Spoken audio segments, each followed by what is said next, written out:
ఎవరు చూడకూడదనుకున్నానో వాళ్లే చూసేశారు. దీనికిప్పుడు ఎంత రాద్ధాంతం చేస్తారో. నీకెంత ధైర్యమే!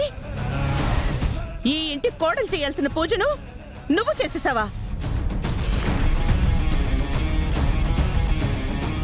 ఏమనుకుంటున్నావే నీ గురించి? ఈ ఇంటికి నువ్వు ఏమనుకుంటున్నావు?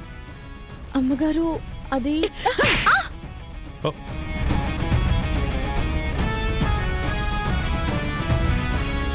రమా, ఏం చేస్తున్నావు? ఊరికే చేయి చేసుకోవడానికి నాకేమైనా సరదానా? అదేం చేసిందో చూడు. రోజు వెలిగించాల్సిన దీపాన్ని ఇది వెలిగించింది. కోడలు చెయ్యాల్సిన పని ఇదెలా చేస్తుంది? నేను చేసిన తప్పే అయ్యగారు. రోజా అమ్మని నిద్ర లేపాను, ఆవిడ లేవలేదు. 5 దీపం వెలిగించాలని చెప్పారు కదా. ఇంటికి ఏదైనా అవుతుందేమోనన్న భయంతో నేనే దీపం వెలిగించి పూజ చేసేశాను. నన్ను క్షమించండి అయ్యగారు. నోర్ము ఇవే. చేసిందంతా చేసేసి పిచ్చి సంజాయిషీలిస్తున్నావా? నేను రానని చెప్పానా? దీపం వెలిగించి పూజ చేయనని చెప్పానా? వస్తాననే కదా చెప్పాను. ఈలోపు నీకెన్ని గుండెలే! ఎలా చేస్తావే? అడుగుతోంది కదా, బెల్లం కొట్టిన రాయిలా చూస్తావే? మనసులో ఏదో దురుద్దేశం పెట్టుకుని ఈ ఘనకార్యం చేసావో చెప్పు. అడుగు హర్ష. చామంతికి ఎలాంటి దురుద్దేశాలు ఉండవమ్మగారు. పంతులుగారు చెప్పిన ఆ సమయం అయిపోతుందనే నేనే చామంతిని దీపం పెట్టమని చెప్పాను. నువ్వు చెప్పావా చంద్రిక? అవును బాబుగారు. రోజమ్మ వస్తాను అన్నానని చెప్తున్నారే గాని వచ్చారా? అమృత గడియలయ్యాక, పూజ పూర్తయ్యాక వచ్చారు. దీన్ని రావడం అనరు కదా బాబుగారు. అయితే కోడలు చేయాలన్నది ఇది చేసి ఆ నియమాన్ని తప్పుతుందా? పంతులుగారు ప్రత్యేకంగా ఇంటి కోడలిగారి చేతనే దీపం పెట్టించండని ఏం చెప్పలేదమ్మా. తను పెడితే మంచిదని మాత్రమే అన్నారు. కుదరని పక్షంలో ఎవరన్నా పెట్టచ్చు అని కూడా చెప్పారు. అమృత గడియల్లో దీపం పెట్టడమే ముఖ్యమన్నారు. అంతే. రోజమ్మగారి చేత దీపం పెట్టిస్తే బావుంటుందని నేనే అలా చెప్పాను. చూస్తే మీరు రాలేదు. అయినా సరే ఇది చెయ్యకూడదు. ఇంకా ఆపుతావా రోజా? ఇంత పట్టింపు పట్టేదానివి త్వరగా లేచి రెడీ అయ్యి వచ్చేదాంట్లో కూడా చూపించాలి. అంతా అయిపోయాక వచ్చి ఇలా గోల చేయకూడదు. మీరేంటి మావయ్య దానికి సపోర్ట్ చేస్తున్నారు? మీకెన్నిసార్లు చెప్పినా మీ మెదళ్ళకి ఎక్కవు. నేను న్యాయానికి సపోర్ట్ చేస్తాను. ఇంటికి ఏం కాకూడదన్న తన తపనని సమర్థించకుండా ఉండగలనా?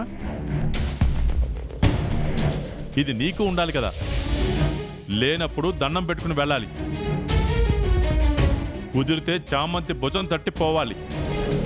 ఇలా అసందర్భ ప్రేలాపం చేసి ఇంకా చులకన కాకూడదు. చెప్పవారమ్మా, పద్ధతులు నేర్పు. నువ్వు అలానే తయారవకు.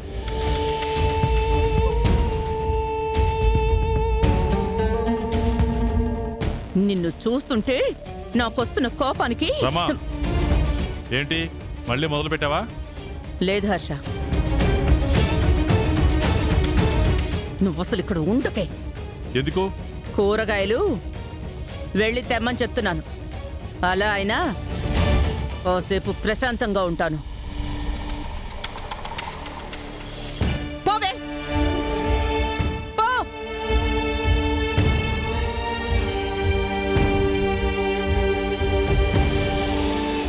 మీరు మారరు.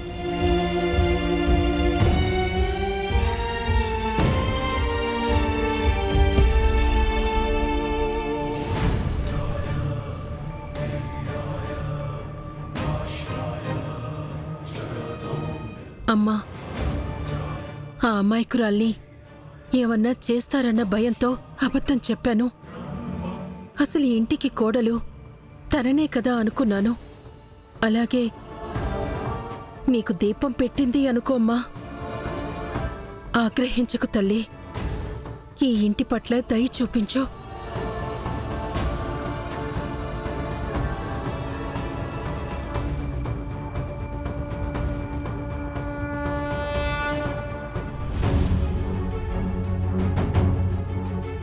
నీకెంత ధైర్యమే ఈ ఇంటి కోడలు చేయాల్సిన పూజను నువ్వు చేసేసావా? దీపం వెలిగిస్తేనే అంత పెద్ద గొడవ చేశారు. ప్రేమ్బాబు నా మెడలో తాళి కట్టారని తెలిస్తే ఇంకేమవుతుందో.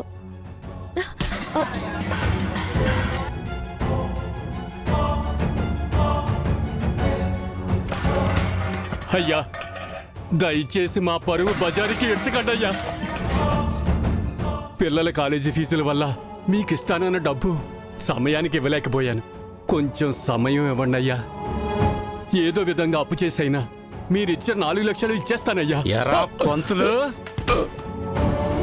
మా దగ్గర తీసుకున్న అప్పుకే నీకు ఇవ్వటానికి గతి లేదు.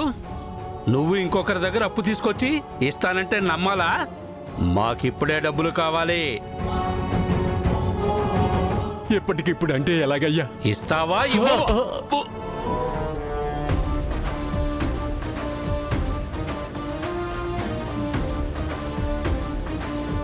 ఏయ్, ఎవరు నువ్వు?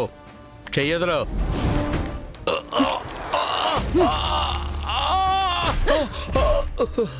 ఏమనుకుంటున్నారా? డబ్బులు ఇవ్వకపోతే చిన్న పెద్ద తేడా తెలీదా? కొట్టడానికి చేయి లేపుతున్నారు. ఏంటి ఎక్కువ చేస్తున్నావు?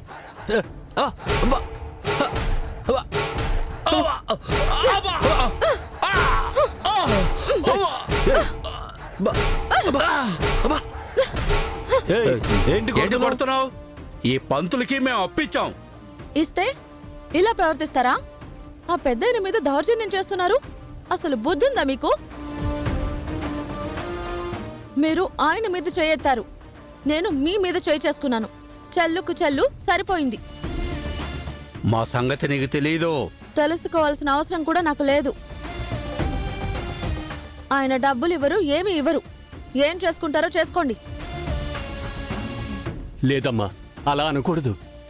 నేను కష్టాల్లో ఉన్నప్పుడు నాకు వాళ్ళు డబ్బులు ఇచ్చారు. ఇస్తానని సమయానికి నేనే ఇవ్వలేకపోయానమ్మా. వాళ్ళ తప్పు కాదమ్మా. కానీ మీ ఇంటి మీద పడి మీ మీద ఇలా అమానుషంగా ప్రవర్తించడం తప్పే కదండి. అవునా? సరే,